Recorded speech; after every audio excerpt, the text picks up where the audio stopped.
Hello and welcome back to the Perch from the Wyoming Tribune Eagle for our second episode.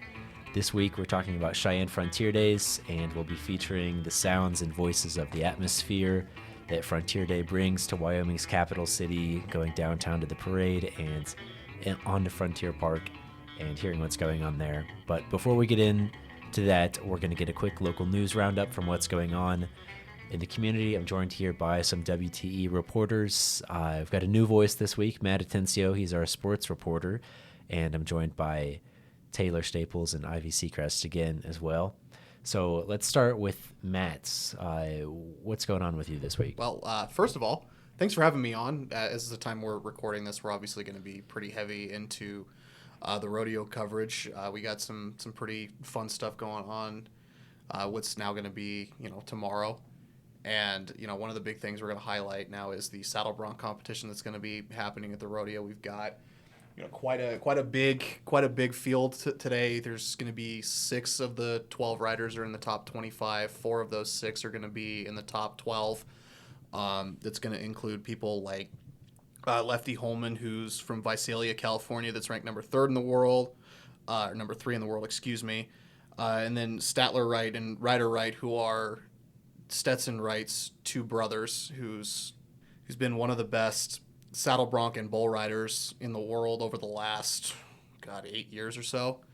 And then the other guy who's going to be involved in that is somebody people are going to be very familiar with. His name is Brody Kress, who is a Cheyenne East graduate, is from Hillsdale, Wyoming. He's currently ranked number 12 in the world, but he was upwards of number 6 at one point earlier in the year. He's had a couple of pretty big wins. For those out there that don't know this, when Brody was in high school, he was a 3-time wrestling state champion and a runner-up his freshman year as well. So it'll be good to see him. He'll get a pretty good ovation from the crowd. He always does. And I know he's going to be out looking to get back in the swing of things again. Last year, he probably didn't have the ride that he would have wanted. And he's hasn't won since 2018. He is the only saddle bronc rider that has ever three-peated Cheyenne, which is, with how long this rodeo's been going on, that's, pretty darn impressive and a pretty big deal, but he hasn't won since 2018, so I know he's really looking to get back in the win column over here. And when is Brody competing this week? So he'll be riding Thursday. He's listed on the day sheet as number 2. They never really go in that order, so it'll just be he'll be going sometime during about the middle of the rodeo. Usually saddle bronc is the 4th or 5th one that they usually ride on. It just depends on when it goes. Great. Anything else? No, I think that's really the big one that people should be looking out for. Obviously, it's going to be the day before the semifinals start. So that'll be basically seeding for Saturday for those guys, and then whoever advances out of that will be competing in the short round for the final. Thanks, Matt. I appreciate it and look forward to hearing from you next week as you bring us a recap of what happens at Frontier Days and the results and the winners and losers. Yeah. Now let's check in with Ivy Seacrest, our crime and public safety reporter. How are things with you? Yeah, so like Matt said, we're working on our Cheyenne Frontier Days coverage, so I haven't been doing so much crime coverage as I have been working with Cheyenne Frontier Days announcements.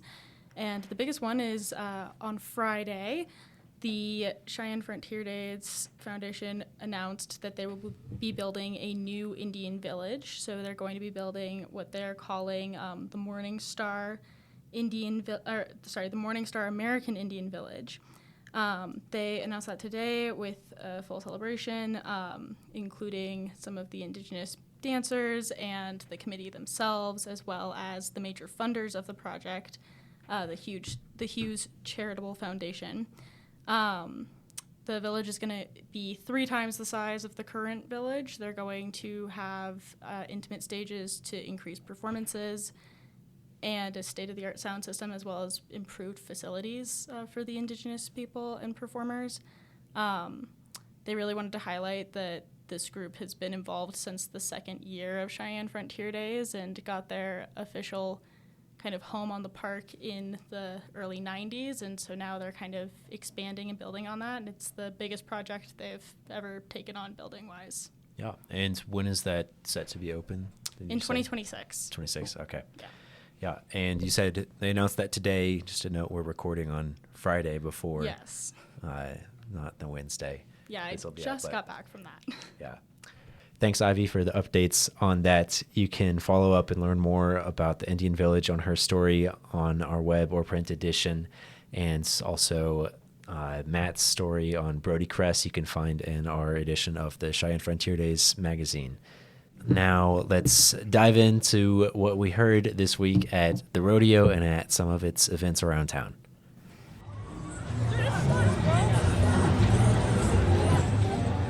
Cheyenne Frontier Days consistently draws well over 100,000 attendees from outside the county to Cheyenne over the course of just 10 days. Walking around the park this week, I've met a lot of people from all over the country and all over the world even who traveled to Cheyenne to experience this event.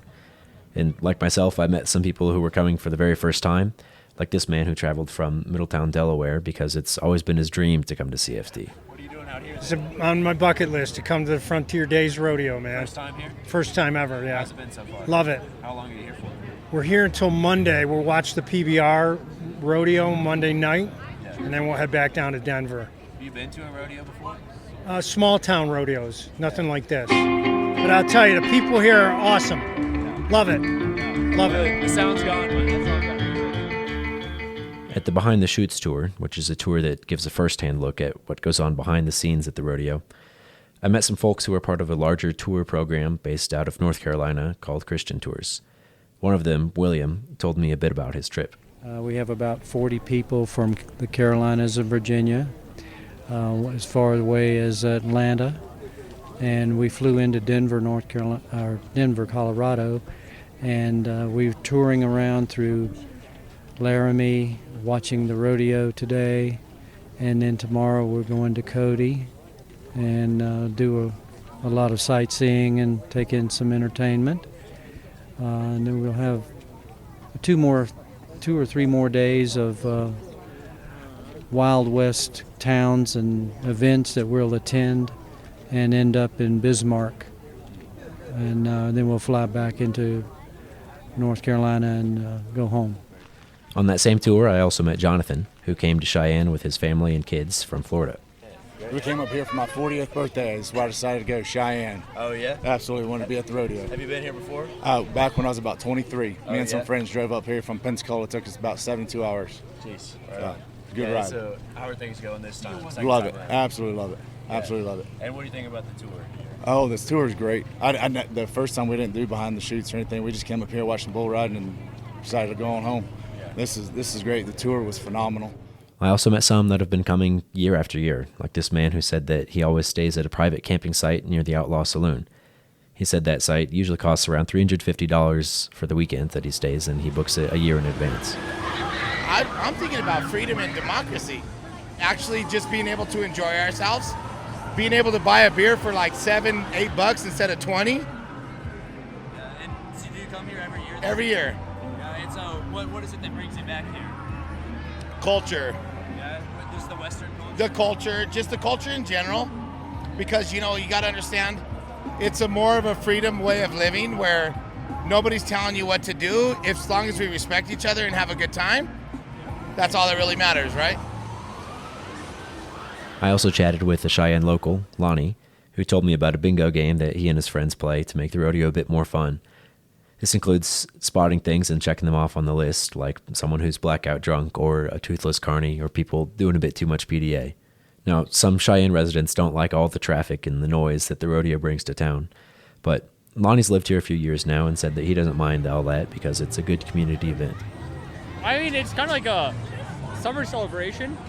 I don't know, like everyone I've talked to since moving here, who's been here for a while, is they're always like, it's Cheyenne Frontier Days and it's like winter.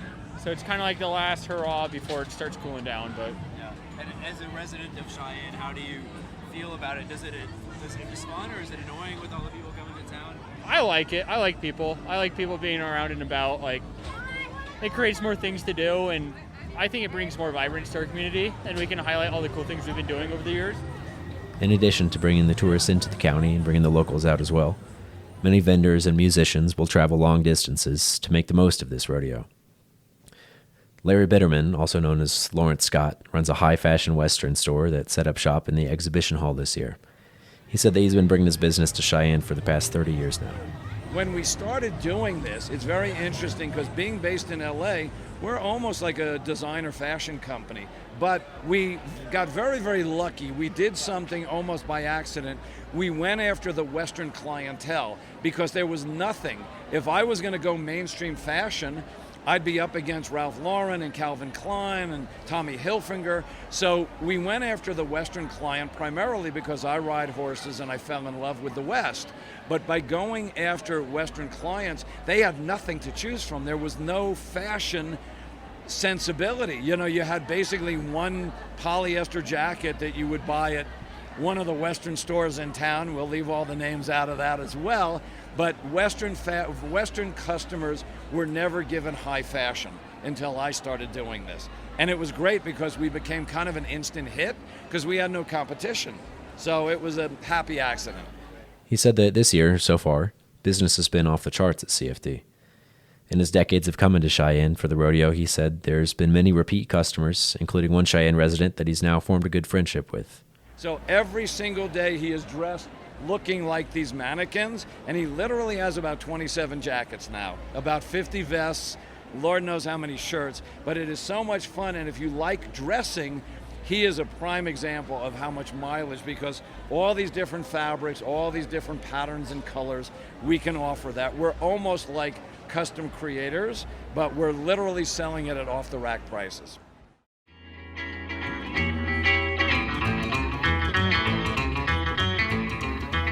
The Poudre Valley Playboys are a music duo that came in from Fort Collins, Colorado to play a show in the Garden on Saturday afternoon. The music duo describes their sound as hillbilly surf, and they've been sharing that sound at CFD for the past 4 years now. Josh Long, the guitarist, told me what CFD means to him. This one's truly special because there's a lot of great people coming in to watch music and see the event, and then so it's great for up-and-coming band to get the exposure. And when you play hillbilly surf music and try to bring up the environment, I think people really enjoy it and they really respond well. The other half of the musical duo, Mark Verschoor, is on the upright bass. He moved to the United States from the Netherlands 15 years ago and said that he's always had a fascination with the Western culture and the Western music. Well, I played rockabilly and country music and surf music before in other bands in the Netherlands, where I'm from. And then I moved here to Fort Collins and then met Josh, and we had the same love for the music, and we started to figure it out how we can do it with the two of us. I was always a fan of the Western culture because in the Netherlands I was watching Westerns and I played in cowpunk bands and country and rockabilly bands. And so I was kind of familiar with the culture. Of course, it's totally different when you move here and see the real cowboys. And I love the landscapes, and I drive through it and I think like, damn, this is just, I'm driving in a Western movie right now. On Monday morning, I went to the first CFD pancake breakfast of the year, where volunteers served over 5,000 attendees. Typically, they serve 21,000 pancakes, using over 5,000 pounds of batter and around 400 pounds of maple syrup across 3 events throughout the week. Now, to accomplish this, there's a team of around 200 volunteers that gather at the Cheyenne Depot Plaza, and this year they got there a little before 6 a.m. to begin serving around 7. This originally began in 1966 by the Kiwanis Club of Cheyenne as a mass feeding exercise practice for emergency management situations. While Kiwanis still runs it, volunteers from other organizations also contribute, like the Boy Scouts and the Navy that were there on Monday. The volunteers are split up into different committees that each have their own role. Some are in charge of preparing the batter, some transport it to the griddles and pitchers. It's then administered through a tool that releases a pancake-sized amount of batter when a button is pressed, delivering the batter to the hot services that handle between 14 and 24 pancakes at the same time. Each griddle is staffed by a volunteer on the flipper committee who sees that the pancakes are flipped to a nice golden brown color. Larry Bartlebort is a Kiwanis volunteer on the flipping committee who's been working this event since the early 90s. We've just got a really good system. Each one of the things you see here is a committee. So you have a pancake flipping committee, and the coffee committee, Yeah. and the serving committee, and the batter mixers, batter droppers, catchers. So you have all those different committees, and it all works together. Yeah, and you're on the flipping committee. I am on the flipping committee. Is that what you've always been doing? I or is did. it I switched started. I up got every- recruited for flipping, and I've never left. The efficiency of this industrial-like assembly line construction of the pancake is briefly interrupted when the flippers seemingly carelessly toss the completed pancake several feet over their head and behind their shoulder with the hope that other volunteers, those on the catching committee, will catch the flying flapjack on an aluminum foil-lined tray. Though a few don't quite make it to the tray, the process is resumed as volunteers carry the full trays to where the pancakes are served.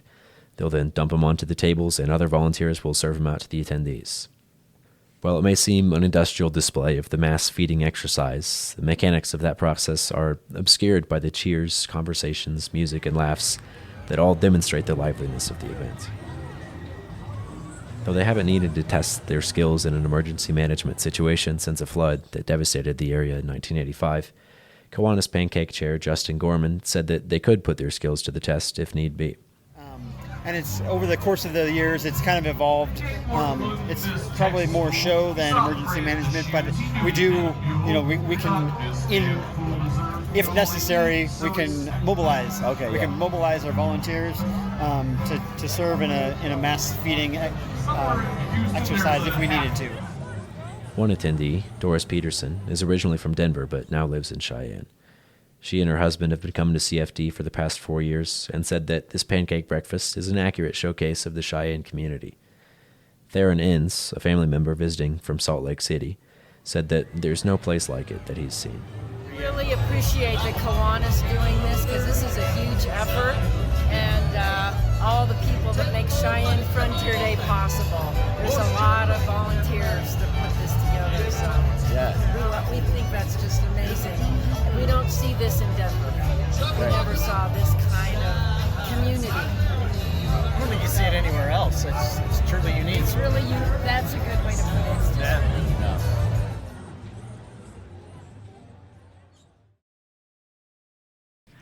Hello, everyone. I'm Taylor Staples. I'm the arts and entertainment reporter here at the WTE. And this week, Alyssa Crutcher and Alyssa is our summer intern. We worked on a story for Western Pop Culture and Media for the CFD magazine. And it was so much fun. We got to talk about Chappell Roan, Post Malone, and just, Western movies and how they've changed. So kind of want to bring it to my fellow reporters and ask you guys, what is your experience with Western media? Whether that be authentic country music, TV shows, or films, is there anything you want to highlight? And I can go first if you guys need a second to think. Go for it. Okay, so I really want to highlight True Grit from 2010. Don't know if you guys know that. It's with Josh Brolin and Haley Steinfeld when she was itty bitty. Love it. But she basically is the strong female protagonist, 14-year-old in this movie. She's awesome. And she works with Josh Brolin to avenge her father. That's kind of the movie. It just has a lot of Western tropes in it. But as a person that is not a huge fan of Westerns, I don't know what it was about this movie, but it was very entertaining. The acting was also very good, so that was probably part of it. But yeah, Josh Brolin and Haley Steinfeld are incredible in this. Haley Steinfeld nails the Western accent. And it's just kind of a good plot. Definitely better than the one from the 60s, I think, was the original True Grit. But yeah, that's something I definitely want to highlight. Yeah, so for me with Western media, I grew up in Denver. My mom is from Calgary, Alberta. My grandparents met at the Stampede, and so I've been exposed to a decent amount of Western media, and honestly, I think my favorite thing about it is kind of what Taylor and Alyssa went over in their article, is this fashion side of it. I kind of love that Western fashion is starting to creep its way into popular culture. It really kind of stems from this functional place, but it also has this very specific artisanship to it, and I really love seeing kind of those more rustic influences starting to become a little more mainstream. It's very interesting to see music artists taking on those kind of outfits and whatnot, so I think that would be my contribution to this. I guess my exposure, not to say that all country music is Western, but I've always liked country music. I did grow up in a house where country music after 1980 was not good or not real country music. Now I've come to even 1970 was pushing it, but and I wasn't around then. But now I've come to appreciate some of the newer stuff, and especially now as a lot of pop artists are kind of turning or having a country era, maybe like with Beyonce's country album, and it's just interesting because I wasn't around then, but I know in the 70s that was kind of a thing too. Louis Armstrong put out a country album in like 1971 or something, which was funny. And the year before, Elvis put one out too. And so I think it's interesting just sort of seeing that again. And it's just kind of cool right now, but I'm not sure if it's a fad and if people will dislike it again at some point.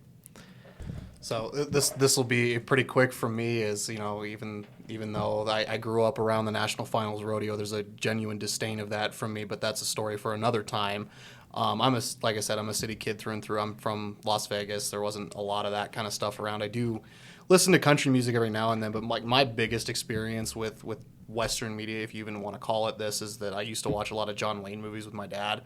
So that's really where my experience with it comes from, and my contribution to this. That I've been a big fan of John Wayne's movies for a long time, and they're really the biggest Western things, type of media that I've consumed over the last couple of years. So, yeah.